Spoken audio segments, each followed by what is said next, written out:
गणितज्ञ लीलावती। लीलावती का नाम हम में से अधिकांश लोगों ने नहीं सुना है। उनके बारे में कहा जाता है कि वो पेड़ के पत्ते तक गिन लेती थी। आज के सैकड़ों वर्ष पूर्व गणित की प्रकांड विदुषी लीलावती को आज हम भूल गए हैं। आइए जानते हैं महान गणितज्ञ लीलावती के बारे में, जिनके नाम से गणित को पहचाना जाता था। लीलावती कौन थी? साथ ही लीलावती के जीवन के बारे में भी हम थोड़ा जानने का प्रयास करेंगे। शायद ही कोई जानता हो कि आज यूरोप सहित विश्व के सैकड़ों देश जिस गणित की पुस्तक से गणित को पढ़ा रहे हैं, उसकी रचयिता भारत की एक महान गणितज्ञ महर्षि भास्कराचार्य की पुत्री लीलावती है। आज गणितज्ञों को गणित के प्रचार और प्रसार के क्षेत्र में लीलावती पुरस्कार से सम्मानित किया जाता है। 10वीं सदी की बात है। दक्षिण भारत में भास्कराचार्य नामक गणित और ज्योतिष विद्या के एक बहुत बड़े पंडित थे। उनकी कन्या का नाम लीलावती था। वही उनकी एकमात्र संतान थी। उन्होंने ज्योतिष की गणना से जान लिया कि वह विवाह के थोड़े दिनों के ही बाद विधवा हो जाएगी। उन्होंने बहुत कुछ सोचने के बाद ऐसा लग्न खोज निकाला जिसमें विवाह होने पर कन्या विधवा न हो। विवाह की तिथि निश्चित हो गई। जल घड़ी से ही समय देखने का काम लिया जाता था। एक बड़े कटोरे में छोटा सा छेद कर पानी की घड़ी में छोड़ दिया जाता था। सुराख के पानी से जब कटोरा भर जाता और पानी में डूब जाता था, तब एक घड़ी होती थी। पर विधाता का ही सोचा होता है।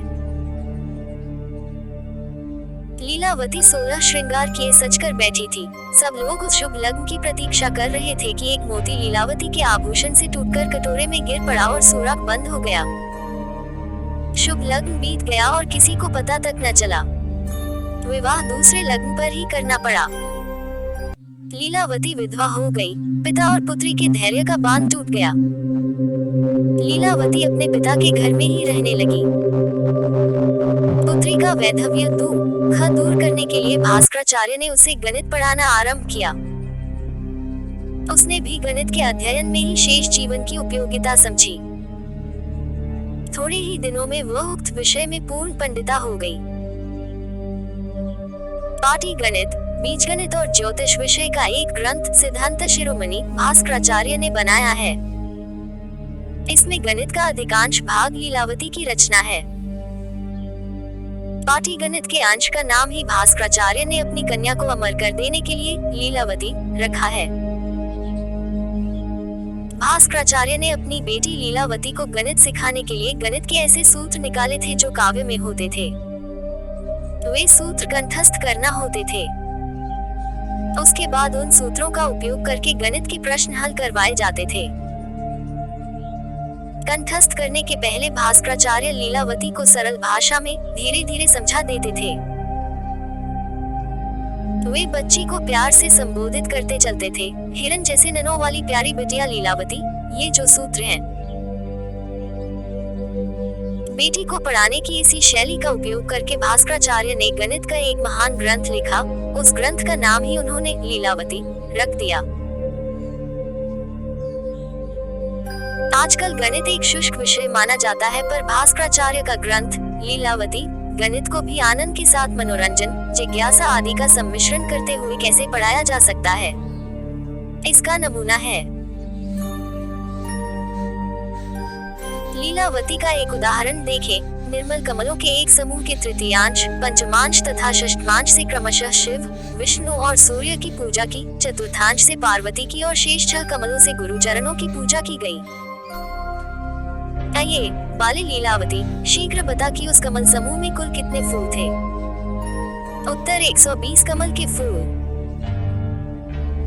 वर्ग और घन को समझाते हुए भास्कराचार्य कहते हैं, आइए बाले लीलावती, वर्गाकार क्षेत्र और उसका क्षेत्रफल वर्ग कहलाता है। दो समान संख्याओं का गुणन भी वर्ग कहलाता है। इसी प्रकार 3 समान संख्याओं का गुणनफल घन है और 12 कोष्ठों और समान भुजाओं वाला ठोस भी घन है। मूल शब्द संस्कृत में पेड़ या पौधे की जड़ के अर्थ में या व्यापक रूप में किसी वस्तु के कारण उद्गम अर्थ में प्रयुक्त होता है। इसलिए प्राचीन गणित में वर्गमूल का अर्थ था वर्ग का कारण या उद्गम अर्थात वर्ग एक भुजा। इसी प्रकार घनमूल का अर्थ भी समझा जा सकता है। वर्ग तथा घनमूल निकालने की अनेक विधियां प्रचलित थी। लीलावती के प्रश्नों का जवाब देने के क्रम में ही सिद्धांत शिरोमणि नामक एक विशाल ग्रंथ लिखा गया, जिसके 4 भाग हैं। 1 लीलावती, 2 बीजगणित, 3 ग्रह गणिताध्याय और 4 गोलाध्याय। लीलावती ग्रंथ। एन